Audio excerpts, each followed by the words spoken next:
Neck pain ఇది కామన్గా చూస్తాం, అది కూడా 30 yearsలోనే స్టార్ట్ అవుతుంది.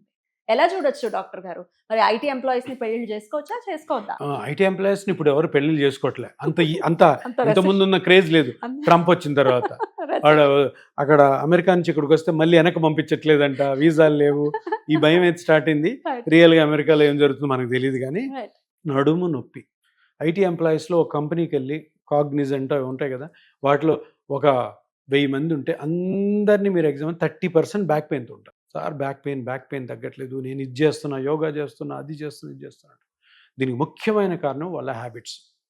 అబ్నార్మల్గా కూర్చుంటారు, అబ్నార్మల్గా ఆ కంప్యూటర్లో చూసుకుంటా నెక్ పెయిన్ వస్తుంది.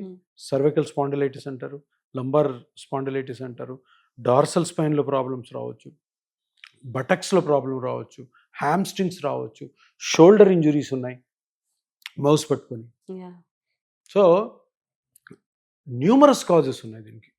డిస్క్ ప్రొలాప్స్ రావచ్చు. ఇప్పుడు లో బ్యాక్ పెయిన్ అనుకోండి, డిస్క్ ప్రొలాప్స్ రావచ్చు, లిగమెంట్ స్ట్రెయిన్ అవ్వచ్చు, టెండాన్స్ ప్రాబ్లం రావచ్చు, జాయింట్స్ రావచ్చు, నర్వ్ కంప్రెషన్ ఉండొచ్చు, డిస్క్ క్రాక్స్ ఉండొచ్చు. ఇవన్నీ కూడాను అందరిలో జరుగుతాయని కాదు, కానీ ఐటీ ఎంప్లాయీస్లో ఎక్కువ మందిలో జరిగే అవకాశం ఉంది. ఎందుకంటే వాళ్ళు చదువుకున్నప్పుడు వాళ్ళ ఫిజికల్ యాక్టివిటీ, వాళ్ళు ఎగ్జామ్స్ రాస్తున్నప్పుడు వాళ్ళ ఫిజికల్ యాక్టివిటీ, జాబ్ రాకముందు పెళ్లి చేసుకొని పిల్లల్ని కనడం ఫిజికల్ యాక్టివిటీ, జాబ్ వచ్చిన తర్వాత మొత్తం మారిపోయింది సినారీ.